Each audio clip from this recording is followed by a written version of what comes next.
Hello and welcome to episode 12 of Blue Leadership with your host, Dennis Nayor. Dennis is a 26-year law enforcement veteran and a retired chief from the state of New York. He's also a proud graduate of the 240th session of the FBI National Academy and the 61st session of the FBI Leader Command Institute. The Blue Leadership video podcast is brought to you by the Nationally Ranked Master of Science in Law Enforcement and Public Safety Leadership Program at the University of San Diego. You can learn more about the LEPSL program at criminaljustice.sandiego.edu. And with that, I will kick things over to your host to introduce our featured guest. Thank you. Kylie, thank you. And great being back here, episode 12. Today, we have the privilege of having Lieutenant Brandon Barclay from the LA County Sheriff's Department. Brandon's a 15-year law enforcement veteran. He served in a lot of capacities. He works on their crisis negotiation team and does hostage negotiation. He's certified to do that through the FBI and also through Harvard Business School certification that he has. He's currently enrolled in the University of San Diego's LEPSL program, the Law Enforcement and Public Safety Leadership Program. He has his bachelor's degree in business management. He's extremely busy. He's going to talk a little bit about some of the divisions and assignments that he's had in his career. When he's not doing police work or coursework for the master's program, he's spending time with his wife, Lainey. And without further ado, Brandon, Lieutenant, thank you for being here. Hey, Chief, thank you so much for the introduction. And I'm just so honored to be here and to follow up Nikki Williams and Chief Bryce Current. It's an absolute honor. So thank you for having me on the Blue podcast. So. Absolutely. And what I should also add for the viewers and listeners is, so you're currently in your fourth course in the LEPSL program. You just finished your third one in conflict resolution. You crushed it. You did a great job. And I think a lot of the skills that you have, obviously, as a negotiator really shown through in the discussion boards and just your interactions with the other students.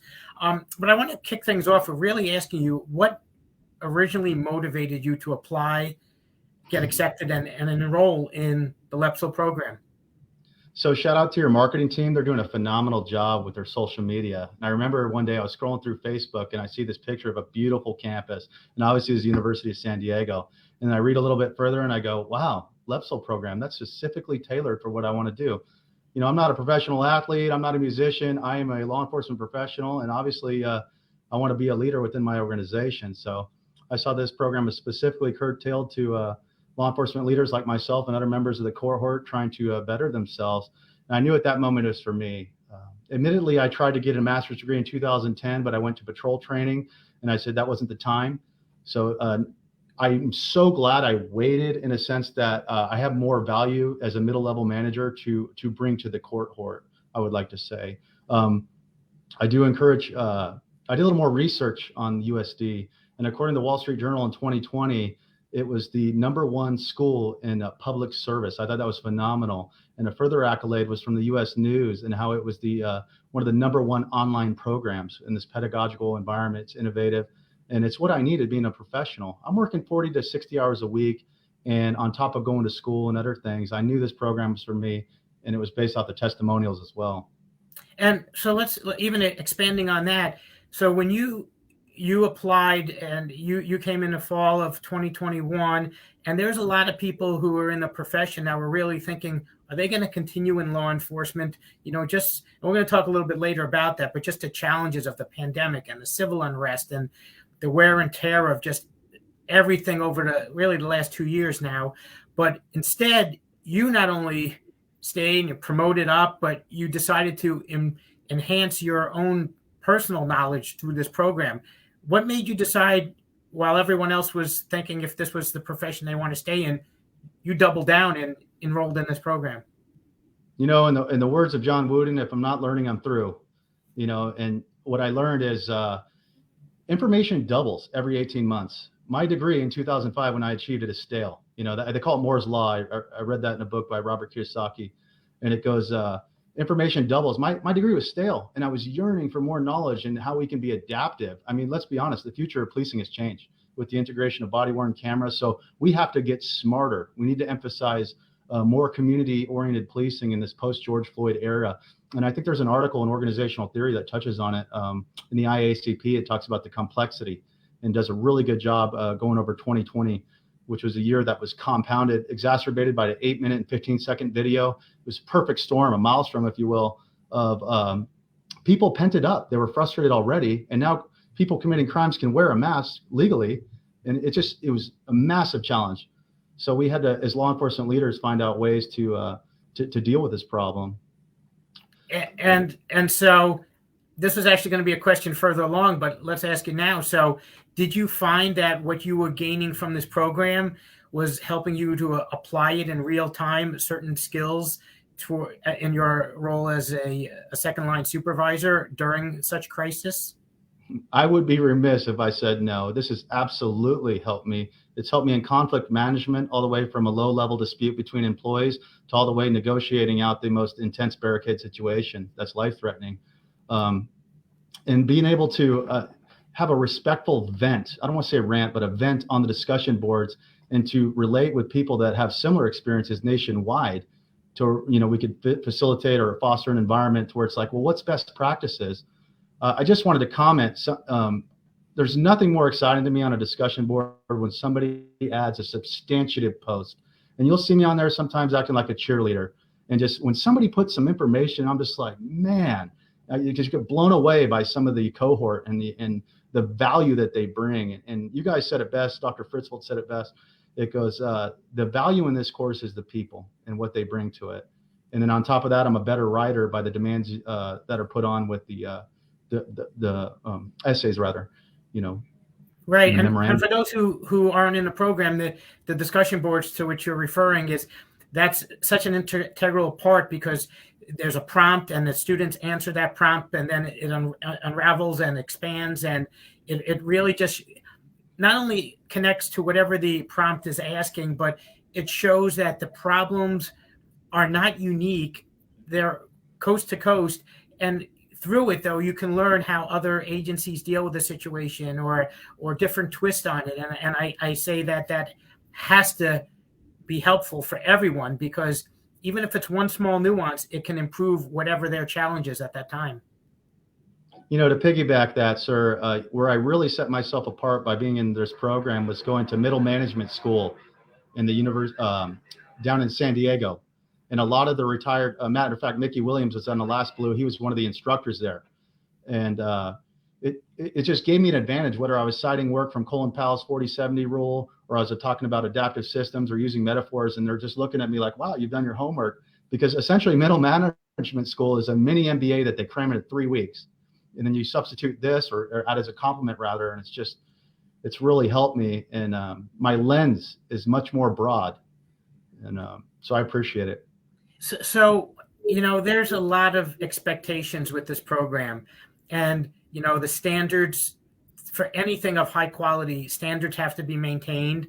And then there's an understanding that everyone in a program are active law enforcement. They have personal challenges and lives outside of that. I guess two things. One, how did you strike the correct balance? Was it hard for you? What were the tools you used to strike the balance with doing your job, maintaining your family life, and being able to meet every week's expectations? To find that balance, life is about self-reflection. And I look myself in the eye and say, Brandon, if you're going to do this, you're going to go 100%. And that means, if I have to get up early and do a discussion board, or if I need to manage my time, because I know I have an event coming up, or say a conference, or even a vacation, then I need to manage it. So don't wait. When I was a young man in college at Cal Lutheran, I found myself being more of a procrastinator. And now as I've matured and become more seasoned, it's definitely don't procrastinate. Finding work-life balance is, you got to find your therapy. For me, I love going to the gym. I've learned it's been systemic in law enforcement culture to maybe self-medicate with alcohol because of critical incidents and stuff. I lay off the booze, or recommend don't do them at all when you're in your master's program and working professionally. I say that respectfully. Just if you can't avoid it, just do it, because just no need to segue more on that. But my wife has been very supportive of me. You got to have that Stephen Covey crucial conversation with your loved ones, significant loved ones, and then also make time for them. And I know one thing, University of San Diego is very sensitive to family issues or concerns. And that's one thing I appreciate. You guys are reasonable. I know, I believe it was Kay, her husband was in a significant motor accident, and you guys were very accommodating for her. And if somebody's on vacation, you give them a heads up, hey, here's the deal. And then you guys will accommodate if warranted. So I appreciate that. Helps find the balance. And we try to make it understand that, life happens while people are pursuing their masters. And we work to strike the balance that we maintain that standard and expectation, but that we never lose that human element, because without that, everything else is secondary. And we can tell the difference between someone who's procrastinated and waited for the last minute, and then there'll be an issue because we have to maintain a standard. But we also understand when an emergency happens or when something's going on in someone's personal life, and we can work with that. And that's one of the things that we have to credit Dr. Fritzvold, who originally formed and founded this program, and to how he's passed it on to all of the faculty cadre, because we want to make sure that people understand the standards, but also know that we're there to help people. And it's a program that people will feel comfortable in as they're growing. I couldn't agree more. And Dr. Fritzvold's a testament to his hard work has really shined through with just the modules and who he has had as his supporting cast to assist. Everybody from the marketing managers to the professors, and I'm just grateful for it. So shout out Dr. Fritzvold. Thank you very much. Yeah, and this is kind of a unique podcast for me, because I have a student who absolutely crushed it in the class, and a lot of your skills from your negotiating, I will tell you, came out through your discussion boards, because I watched how you were able to connect with all of the people you were communicating with in a way that is harder to do in a written form, but you did it. And you put in links almost like I felt like a roll call briefing, but they were all relevant, and they all captured people's attention, and I could see that through their interactions back with you. And one of the things we talk about in law enforcement today is emotional intelligence, and it's an aptitude that you have honed in on, and then that showed extremely well. And with that, do you feel that it was always emotional intelligence was something that was natural for you, or do you feel that it was expanded through your time in the program and working in something as complex and important as hostage negotiation? Admittedly, it's something that it's always been a strength of mine, but it's definitely a learned skill. And Daniel Goleman does a great job talking about it in his book called Emotional Intelligence. I recommend that read to the class. But my point is that, Tony Robbins said that the key to success has already been paved. And so that I took that to heart. So what I do is I listen to Chris Voss or these Never Split the Difference podcasts and try to get better, to better myself, to be the best version of myself. And I have learned an increased emotional intelligence, just connecting. And we talked about emulation. There's been some phenomenal people in our cohorts in this class and the last class. And, emulate that behavior. If you see how they're connecting with people, be like, you know what, I like that. And take a page from their playbook and then put it into yours, and then put your own spin on it so it's authentic and genuine. I think that's important. And one thing that you said, Chief, that really resonated with me was the human element. It doesn't matter if you're dealing with the mentally ill, the homeless, an employee issue. The human element is key. And once you understand that everybody has their basic need for affiliation, belongingness, and they want respect, and you walk softly but carry a big stick, but you will try to get them to understand why you're being disciplined. I think they'd mentioned one thing I got that really helped me as far as emotional intelligence was knowing when to discipline, how to discipline. I had gotten from a discussion board, and that if I don't, because I'm a middle manager, unfortunately it comes, people make mistakes, not throw their, to where I discipline them early to where they don't have the big one where it costs the department millions of dollars. And, maybe I could be like sandpaper around the rough edges and use that emotional intelligence to steer them in the right direction. And final thought is, if you have a ship leaving the harbor and you have no destination, you'll find yourself floating around the docks, so try to guide that ship.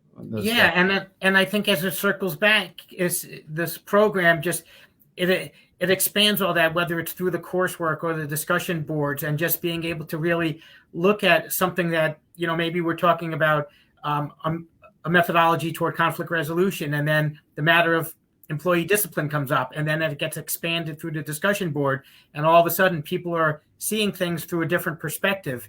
And I think that's huge. And here we use the example of discipline, but it could be anything else. It could be of training. It could be of hiring practices. And I think that's, again, everything seems to be fleshed out when you're in a quality program. I did, Brandon, I want to switch gears for just a second and ask, one of the things that so many officers have experienced, and you're at 15 years, so you got a lot of time behind you, still a lot of quality years ahead of you, crisis fatigue. Because with all that's gone on over the last 2 years, with, whether it's the media's portrayal of policing and the fun movement, and again, we spoke of the pandemic and civil unrest and violent crime spikes and all those things.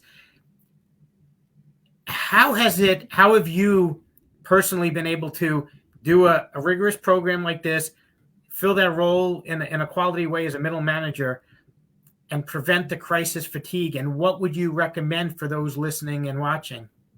The biggest thing I recommend is positivity. In law enforcement culture, it's systemic. I come in and have a negative attitude, but we have to see the light, and you have to see the positive and the end all. And I wore a Rams hat, and there was a lot of frustration. Hey, they don't support the police, but it was an opportunity to bridge gaps in our communities. And my point is just to answer your question directly, is to maintain the positivity. I've been a member of peer support for 5 years after losing my dad, and then also going through some significant critical incidents in this department. And what I learned is, like you said, the human element is people need to feel the love. And there's been a ton of attrition. I think we felt it nationwide. The PERF report and one of the reads in the program goes over it wide about this crisis fatigue. You can't keep demanding excellent tradition of service and then have people run back-to-back doubles, getting bottles thrown at them at civil unrest, potentially losing their job over, we have the COVID challenges now if you don't get vaccinated, these type of things. So it's a myriad of issues. But again, to answer your question directly, you got to have a good altitude, not to sound cliche, but if your attitude determines your altitude. Agreed.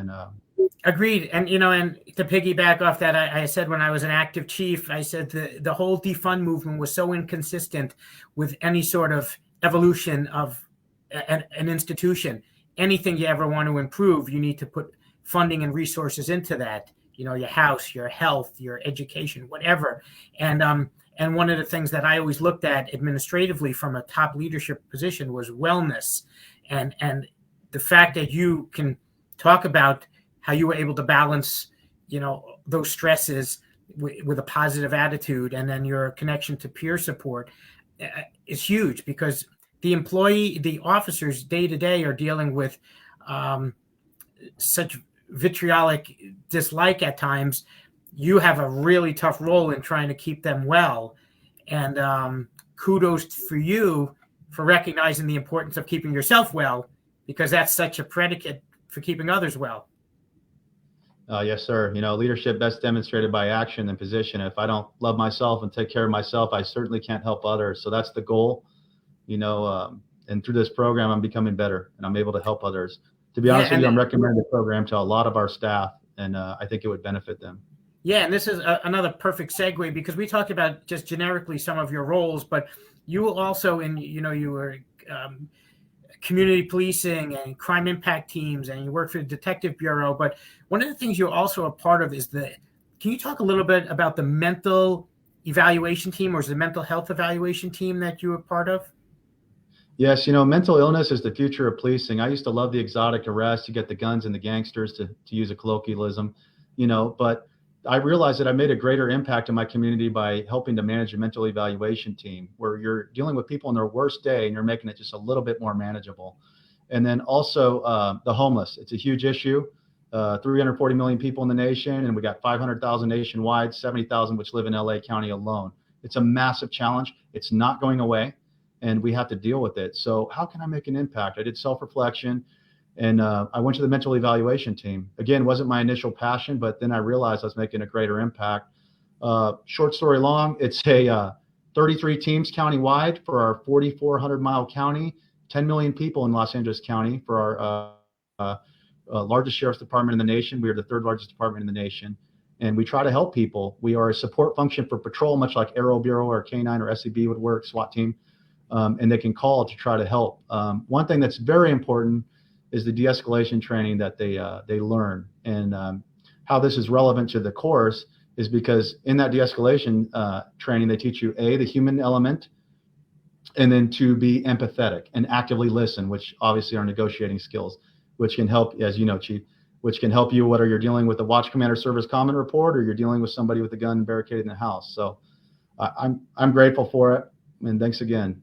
Yeah, and I think, when we look at like with the whole reimagining and the reforms of the whole policing profession, some of the things they really focused on was not just de-escalation, but the whole parsing out the mental health challenges and the homelessness and the addictions, and not only focusing on it within the organization, but also looking at other ways to approach those. And the fact that within your organization, you're part of something that's dealing with a key issue nationally, I think that's huge. And I think clearly your negotiating and conflict resolution skills are extreme assets toward that. No, I agree, sir. And it saves a lot with jail extractions or full call outs and barricades, or just, a suicidal person that's on top of a roof. So it makes you well-rounded. And I was grateful to be part of the mental evaluation team, and I think it was a catalyst to help me get the next promotion. So. Yeah. I have two more questions. One, is there anything else within your career that you're most proud of and that you feel maybe you can connect to? You can even see a way you could have even further improved that through like some of the things that this program brings forth. Is there anything that you think is worth mentioning? Yes, absolutely. It's a very timely question, and I thank you for it. Monday, and I say this, I was very grateful to receive an award for the Senate for community partnership. So it was Senator Wilk, I believe, from the 25th District, gave me a certificate, honored me for a community partnership. And through this program, I've been able to enhance my ability in engaging the community. For example, in our last class that we had with you, Chief, you're giving a town hall meeting in the collaboration with the community. I won't give away the class, but it's made me better. Also, too, being more clear and concise. The demand you put on us with, hey, we need that in 500 words, short and sweet. You're like, oh man, I better tighten this up, trim the fat. It's made me better. So with the program, I appreciate that. And then just secondly, I received an award for the Board of Supervisors for the mental health teams and getting those off the ground. And then as being closely connected to establishing the Met Triage database, which is collecting the empirical data to where you can significantly make changes. A lot of people love the anecdotal experience. They want to see, hey, that was great. You stopped the bridge jumper, that suicidal juvenile from cutting a wrist. That's great. But you need the data to make change to get funding. And in this era of defunding, which the Sheriff's Department has surely experienced, much like all these organizations nationwide, we have to be creative and adaptive and show value. And with the empirical data is how we're able to do it. Yeah, and that's what a derivative that you bring forth from this program, because so many people talk about, oh, I had this experience or this happened, but if you can't draw a nexus to data and showing why there's value in funding, you're likely not going to get the funding. And I said this all, throughout the class.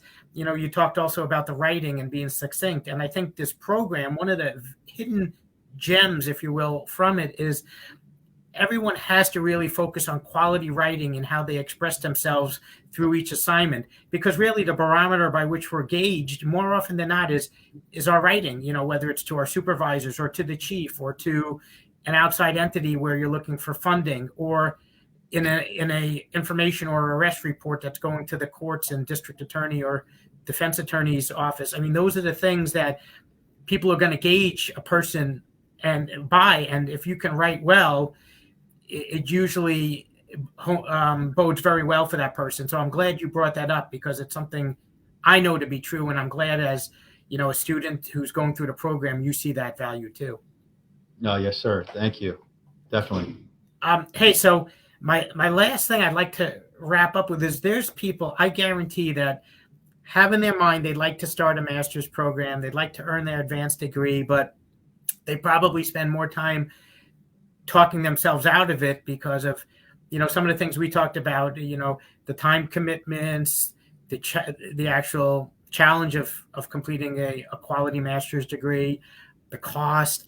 What is it that you would say to the viewers and listeners to get them to take the plunge and just say, you know what, I'm going to look at LEPSL and I want to be part of that?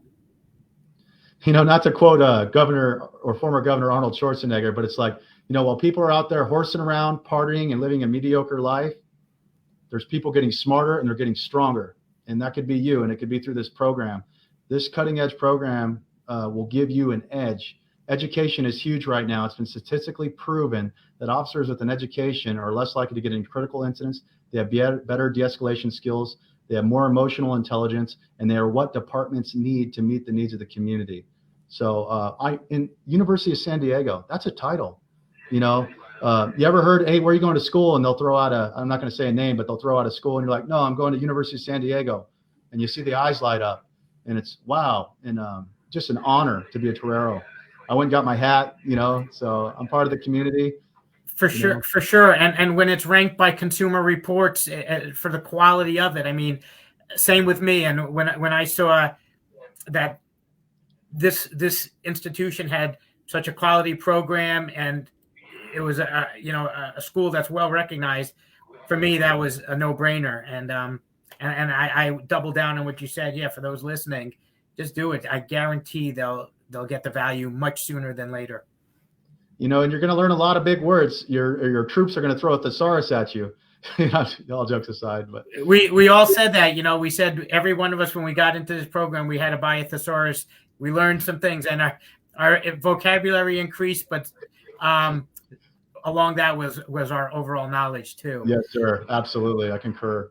Lieutenant, is there anything you'd like to close as we're winding down now? Anything you'd like to close out this with? Anything you thought about the program, the profession, and where we're heading? Just whatever you'd like to say. This is your floor. Absolutely, and I'll summarize that this is a great program. As a testament to what the Wall Street Journal said, U.S. News, it's the #1 online program. You're going to be with next level leaders that are experiencing the same thing as you are, and it's truly cutting edge. I appreciate it. I recognize value when I see it, and I also like to give credit where it's due. So University of San Diego, I applaud you, and I'm honored to be a Torero. Admittedly, 2020 was a very rough year. It was a storm, if you will, that created an environment that has made it one of the most difficult years for law enforcement. So we need to adapt. This is a program that will help you to adapt and get rid of your machine model and become a more adaptive organism. And I just can't say enough. And so, hey, in summary, don't wait, sign up, have the crucial conversation with your loved ones, and get it done. That is awesome. And what a way to end with a little bit of organizational theory thrown in there. Lieutenant, thank you. Kylie's going to come in and close us out. It was an honor. It's great having you in the class. It was great hearing your perspective on things, and many thanks. Chief, the pleasure's mine. Great. Thank you both so much for your time today. And thank you, viewers, for tuning in. We appreciate you taking the time out of your day to meet the law enforcement heroes and leaders who are part of the MS LEPSL family. If you'd like to watch previous episodes of Blue Leadership, you can find them on the video tab of our Facebook page or by searching USD Blue Leadership on YouTube. Thank you, everyone, and we will see you all next time.